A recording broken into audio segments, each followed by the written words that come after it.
Puji nama Tuhan. Shalom. Kurang semangat kayaknya. Shalom.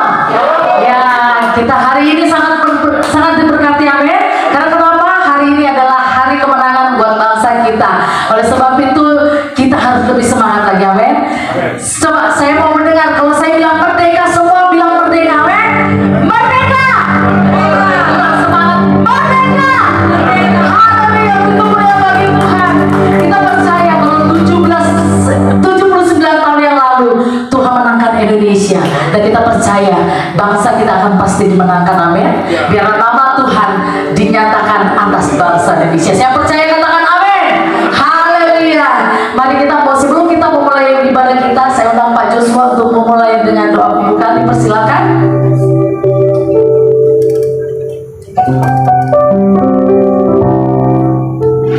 Mari kita bangkit berdiri, sudah. Kita berdoa.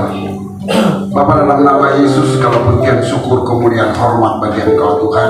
Saat ini kami akan memulai ibadah kami. Mari sertai ibadah kami ini dengan kuasa dan otoritas-Mu. Berkati kami semua Tuhan, baik yang memberi pujian, baik yang para singer, baik semua yang bertugas, baik hamba-Mu yang menyampaikan kebenaran firman-Mu Tuhan. Mari Tuhan, Engkau memberkati dia, mengurapi dengan kuasa dan otoritas-Mu, sehingga Engkau memberikan hal-hal yang baru dalam kehidupan kami.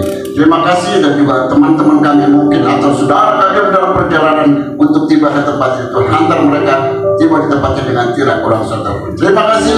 Dalam nama Tuhan Yesus kami memberkati keluarga Pak Birawa dan Ibu Erti yang sudah menyediakan tempat untuk beribadah. Kami percaya berkat-Mu ada atas mereka. Dalam nama Tuhan Yesus Kristus kami menolak menghadik setiap pekerjaan kuasa kegelapan apapun bentuknya di tempat ini. Dalam nama Tuhan Yesus Kristus kami mengucap syukur dan berdoa. Semua yang percaya katakan amin. Amin. Puji Tuhan. Terima kasih Bapak Pendeta Joshua. Silakan dulu kembali. Kita mau masuk hadirat Tuhan. Mari Bapak Ibu Saudara, kita mau merasakan kebaikan Tuhan. Dia begitu nyata, dia begitu setia dalam setiap kehidupan kita. Kalau kita ada sampai saat ini karena Tuhan. Mari Bapak Ibu Saudara, kita rasakan kebaikan Tuhan.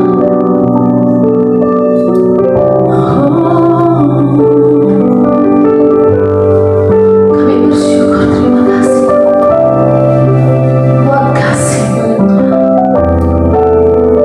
Kita mau pujian dengan segenap hati kita.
Sepanjang hidup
terima, yaitu hanya di dalam Tuhan Yesus Kristus. Terima kasih Bapak, setiap kita yang percaya sama-sama kita katakan amin. Haleluya. Beri kemuliaan bagi Tuhan. Berapa banyak yang percaya bahwa kemenangan sudah kita terima, amin. Oleh sebab itu kita mau pujian, kita mau dengan Allah kita besar. Kecuali kanan kiri kan kita, Allah kita besar, amin. Allah kita merah dan sungguh amat besar. Yang ini kuasa, yang ini kuasa besar, yang besar. Segala sesuatu tercipta, segala sesuatu tercipta. Tiada mustahil bagi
semuanya, amin.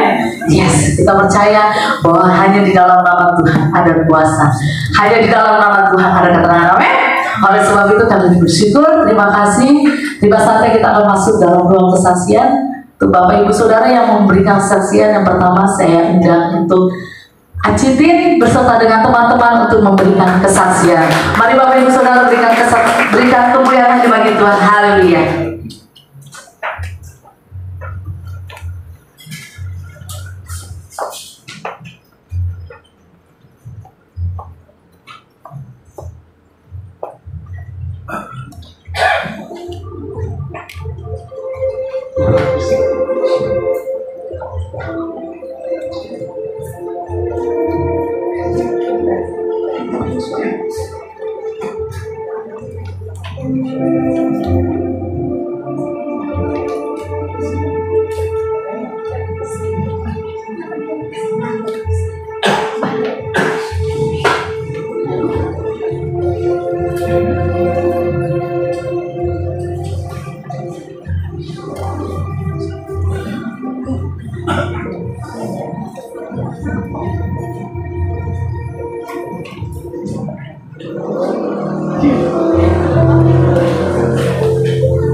Sekali lagi haleluya.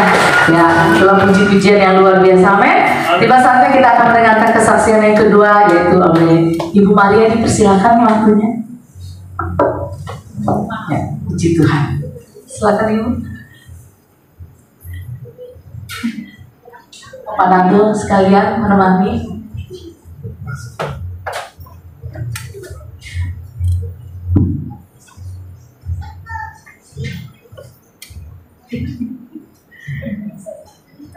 Shalom, selamat sore Bapak Ibu semuanya. Perkenalkan, nama saya Maria. Mohon maaf, saya ini baru pertama kali kesaksian karena dasarnya Katolik, jadi ini benar-benar pertama kali saya kesaksian. Maaf, saya pakai sedikit catatan. Saya ingin menceritakan kebaikan Tuhan hidup saya. Mungkin saya kenal dengan Nando 8 tahun yang lalu. Jadi 8 tahun yang lalu itu saya sering sekali mengalami sakit di perut yang sangat amat sakit sehingga kayak mau pingsan. Jadi saya memberanikan diri untuk periksa ke dokter karena memang kejadiannya sudah cukup lama sakitnya. Sampai teman-teman kantor bilang, lu periksa gitu. Tadi dia takut gitu periksa kan. Begitu saya periksa, ternyata dokter mengatakan saya ada kista sebesar 8 cm. Di situ saya cukup kaget dan shock karena benar-benar gak nyangka gitu. Terus saya ketemu Nando di 8 tahun itu, kita hanya pacaran 3 bulan. Karena setelah 3 bulan dia melamar saya. Tapi sebelum menikah, saya udah cerita sama dia saya ada kista. Jadi kalau misalkan nanti kita belum langsung bisa diberi keturunan, bagaimana?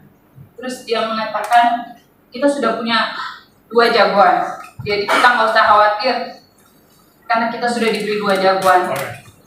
Tapi seiring berjalannya waktu kita ribut sampai akhirnya kadang kena terpikir, lu belum kasih gua apa-apa gitu, belum ngasih anak.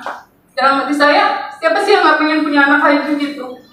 Karena saya rindu juga pengen punya anak kecil lagi gitu. Sampai saya bilang sama dia, kalau bisa gua bikin anak, gua bikin dari tepung, pakai telur, pakai adonan. Saya bikin gitu, supaya bisa jadi. Tapi anak itu kan titipan Tuhan, nafas kehidupannya dari Tuhan. Kalau memang bisa ya gue bikin, tapi gue gak punya kuasa untuk itu. Terus akhirnya seiring berjalannya waktu, banyak masukan tentang walaupun belum dikasih anak, kita masih bisa punya anak dari anak-anak yang lain. Ya saya bersyukur karena 8 tahun ini kita berjalan, kita masih bisa bersama. Walaupun dengan berbagai macam perselisihan. Dan setelah beberapa bulan yang lalu sempat saya periksa lagi ke dokter karena saya merasa waktu itu sempat telat 3 bulan. Aku udah telat 3 bulan. Saya berpikir semoga isi gitu kan. Tapi ternyata begitu saya periksa, ternyata dokter mengatakan saya masih punya miom 8 cm yang harus diangkat. Ya Tuhan, saya pikir, oh Tuhan, itu kau baik. 8 tahun berjalan, 8 tahun saya tidak mengalami hal-hal yang mengerikan. Banyak yang bilang miom itu 1-2 tahun aja perutnya bisa gendut seperti orang hamil. Tapi Tuhan jaga sampai saat ini 8 tahun berjalan ini perut saya tetap seperti biasa. Saya bersyukur Tuhan pelihara saya dan saya imani saya sehat. Tuhan Yesus telah sembuhkan saya karena kesaksian ini saya terinspirasi dari mungkin kesaksiannya temannya Ibu Lucy Daiva yang dulu mungkin sempat bersaksi juga punya sakit miom, kista sampai pendarahan. Jadi saya memberanikan diri, oh iya saya juga ingin banget bersaksi tapi dari kemarin saya takut. Dan kemarin lagi ada dari Bapak Pendeta James, dia bersaksi dia punya benjolan dan saya saya bilang, Tuhan, saya ingin bersaksi. Saya ingin bersaksi, saya ingin gitu Tuhan. Karena Engkau sangat baik, 8 tahun Tuhan jaga saya. Tanpa saya merasakan yang perut yang besar atau pendarahan atau apa, Tuhan Yesus baik. Karena saya imani saya sudah sembuh. Tuhan Yesus sudah mengangkat segala penyakit saya. Dan satu lagi, saya punya kesaksian yang soal Nando ini kan suami kedua saya. Dari yang saya sudah pernah menikah sekali dan sudah almarhum. Saya tuh punya kepahitan sama mantan suami saya. Anak saya sekarang udah mau 22 tahun. Jadi kepahitannya itu kita menikah hanya bertahan 2 tahun. 2 tahun pernikahan saya selalu dipukuli. Bahkan waktu lagi hamil saya hampir mati di tangan suami saya sudah dicekek. Karena saya melarang dia untuk selalu pulang malam. Dia selalu pulang malam, alasannya trek-trekan, nongkrong sama teman-teman. Saya bilang, saya lagi hamil, kan kamu tinggalin saya di rumah. Kan ada kakak kamu yang jagain kamu. Ya saya tahu ada kakak saya yang jagain saya. Tapi beda, kalau ada kamu saya tenang di rumah gitu. Ribut-ribut, akhirnya saya hampir mati, hanya untung ada kakak saya yang misahin saya. Dan setelah itu kita ribut dan akhirnya saya terakhir dia mau pukul saya tapi tidak kena, jadi kena anak saya, si Riko. Saat itu Riko belum ada 1 tahun, saya lagi gendong dia jatuh. Semenjak saat itu saya minta pisah. Saya nggak kuat, saya selalu dipukulin sama kamu. Bagaimana nanti dengan anak saya bilang. Saya minta pisah, pulangkan saya ke orang tua saya.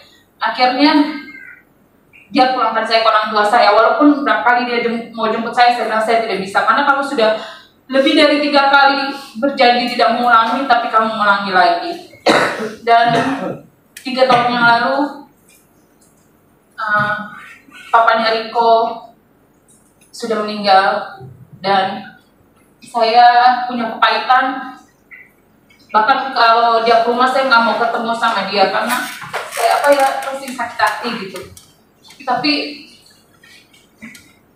pas dapat kabar itu dari mama, kamu harus datang. Saya nggak mau datang. Biar aja Riko yang datang. Tapi Nando kasih tahu saya, kamu harus datang. Kamu harus beri pengampunan buat dia. Walaupun berat, tapi Nando terus ngasih tahu saya, kamu datang, aku temenin. Oke, akhirnya kita datang ke rumah duka. Aku datang ke situ bersama ada Riko juga, ada oma. Nando bilang, kalau kata orang matanya agak ngangkat itu dia menunggu sesuatu. Saya nggak tahu itu dia nunggu apa, cuman kamu datang, kamu bisikan sama dia, kamu sudah maafkan dia. Jadi saya datang, saya ketetinya, saya sudah bisikan, saya sudah maafkan kamu, pergilah dengan damai. Dari situ saya mengucap syukur dan hati saya lega karena saya mau bisa belajar mengampuni. Terima kasih.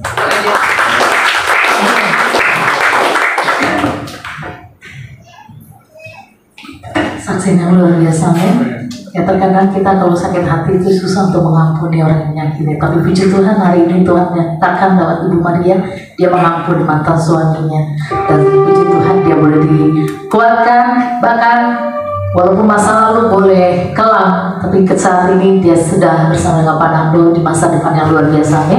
Sama-sama pasangan yang takut akan Tuhan. Haleluya, beri pujian bagi Tuhan. Puji Tuhan. Kita akan dengarkan kesaksian yang akan kita dengar dari Pak Bobi, dipersilakan.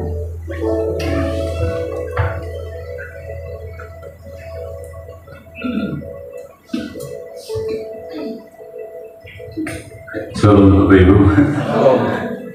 Kalau Nando 8 tahun berumah tangga, saya tahun yang lalu udah 50 tahun,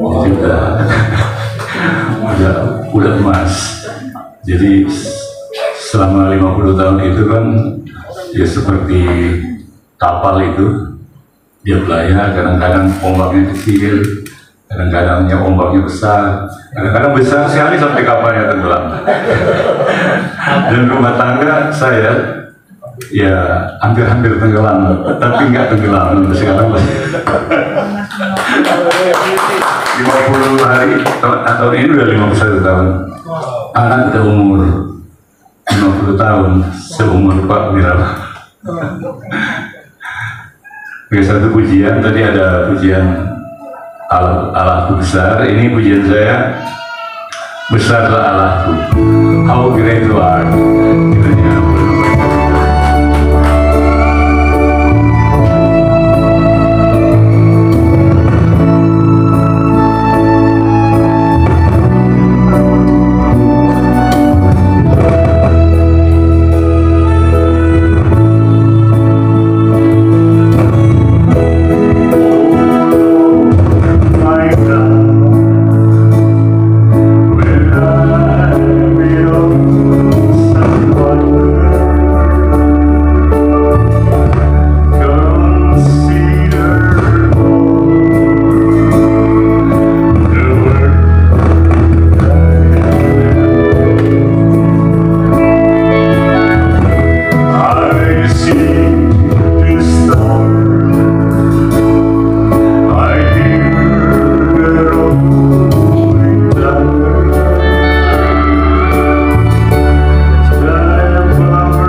suara yang luar biasa semua. Amin.